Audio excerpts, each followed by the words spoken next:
Good morning. एक ऐसा चित्र लग रहा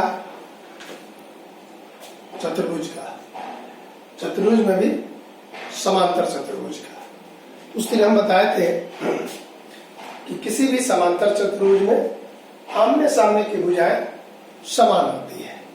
और समांतर चतुर्भुज का एक प्रॉपर्टी हुआ, एक दूसरा प्रॉपर्टी बताए थे कि एंगल जो होगा, जैसे एंगल ए और एंगल सी, मतलब दोनों अपोजिट एंगल इक्वल होगा और बी इक्वल टू डी।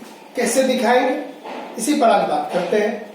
देखिए, ये यहां पर हमको क्या दिखाना है, टू प्रूव क्या करना है कि angle A equal to angle C और angle B equal to angle D. इसके लिए क्या करते हैं, कंस्ट्रक्शन करते हैं। कंस्ट्रक्शन करेंगे, कंस्ट्रक्शन हिंदी में बनावट लिख सकते हैं। क्या हुआ, ए सी ज्वाइन, ए सी को मिलाया। मिलाने पर क्या होगा कि हम जानते हैं, क्या जानते हैं, हम जानते हैं कि ए बी पैरेलल है सी डी के। क्यों? क्योंकि लिख देंगे कि A B C D is a parallelogram. ABCD एक समांतर चतुर्भुज है, तो आमने सामने की भुजाएं जाहिर है कि समांतर होगी। तो अब देखिए, जब हम इसको एसी क्या है, एसी एक त्रियक छेदी रेखा है, त्रियक छेदी रेखा है। इसको एसी क्या है, ट्रांसवर्सल जैसा यूज कर रहे हैं। तो ट्रांसवर्सल जैसा यूज करने का मतलब हुआ कि ये दोनों ए एंगल और ए एंगल इक्वल होगा। क्यों? लिख देंगे एंगल 1 इक्वल टू एंगल 2। क्यों? लिख देंगे यहां पर बगल में या कि A B parallel to C D, ऐसा लिखे, इसलिए लिख देंगे ये अल्टरनेटिव एंगल हुआ, अल्टरनेटिव एंगल, एकांतर कोण। ओके, अब ऐसे ही ये एंगल अगर हम 3 लेते हैं और 4, तो यहां पर क्या है, ये BC और AD, देखिए एंगल 3 इक्वल टू एंगल 4। क्यों? तो लिख देंगे कि BC पैरेलल टू AD। तो यहां भी ये क्या हुआ, अल्टरनेटिव एंगल हुआ, अल्टरनेटिव एंगल। यानी ए बी पैरेलल है सी डी के, तो 1 और 2 इक्वल हुआ, और बी सी पैरेलल है ए डी के, तो 3 और 4 हुआ। अब हम ये नंबर दे देते हैं, ये पहला 1 नंबर था और नीचे वाला 2 नंबर, इस दोनों को अगर जोड़ देते हैं,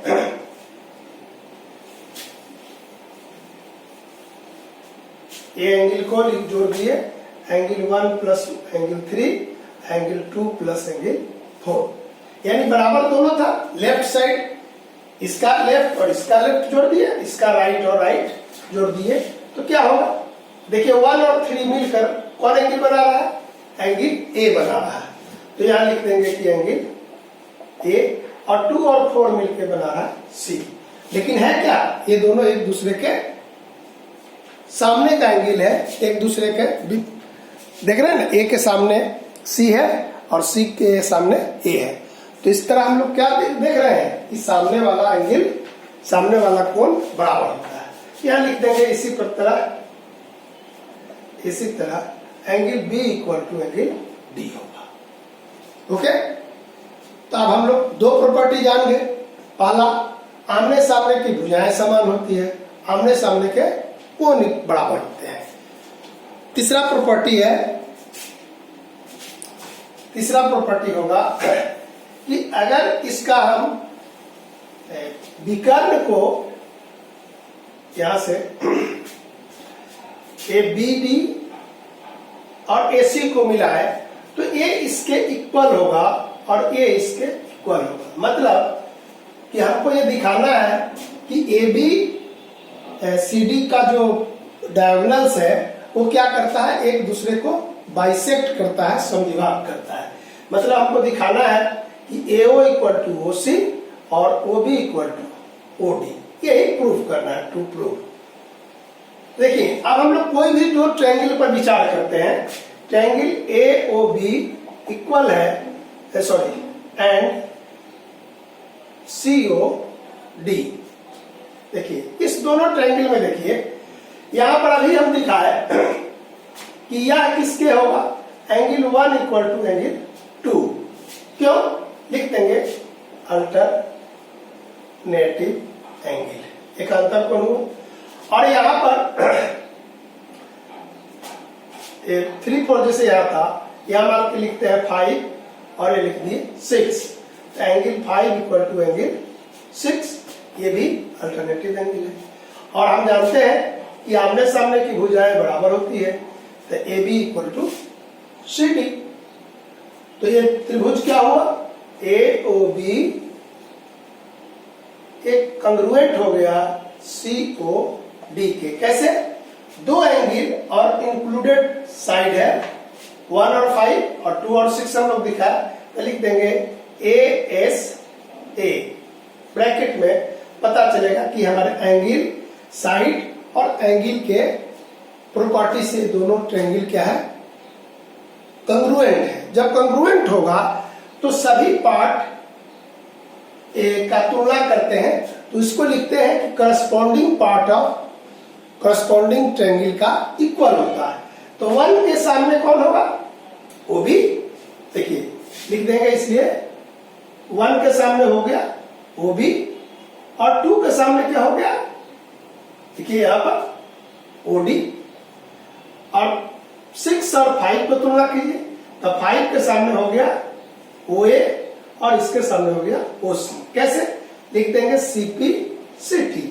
CPCT का मतलब बोलिए, CPCT का मतलब होगा कि corresponding parts of corresponding triangle, यानी जो त्रिभुज दोनों समांसम थे उनकी संगत भुजाएं नहीं, संगत भाग। संगत भाग का मतलब है कि कोण के सामने का भुजा हम ले रहे हैं और भुजा के सामने का कोण लेते हैं, ऐसे चीज को कहते हैं करस्पॉन्डिंग, माने जैसा इधर वैसा उधर।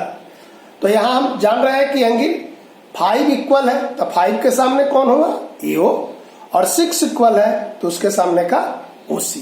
तो इस तरह हम लोग तीनों प्रॉपर्टी कर लिए। कौन कौन, पहला समांतर चतुर्भुज की आमने सामने की भुजाएं समान होती है, समांतर चतुर्भुज के आमने सामने के कोण समान होते हैं, और तीसरा था कि समांतर चतुर्भुज की विकर्ण एक दूसरे को समद्विभाग करते हैं। अब इन तीनों प्रॉपर्टी पर आप सवाल बनाएंगे, कहीं प्रॉब्लम होगा तो हमसे पूछेंगे, और नेक्स्ट मेरा वीडियो देखिए, सवाल पर भी हम लोग चर्चा करेंगे, ठीक है।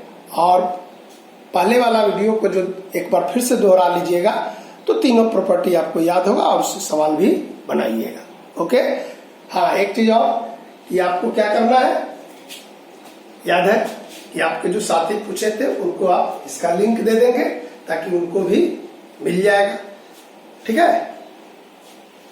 कुछ पूछना है, ओके, बस आज इतना ही रखते हैं।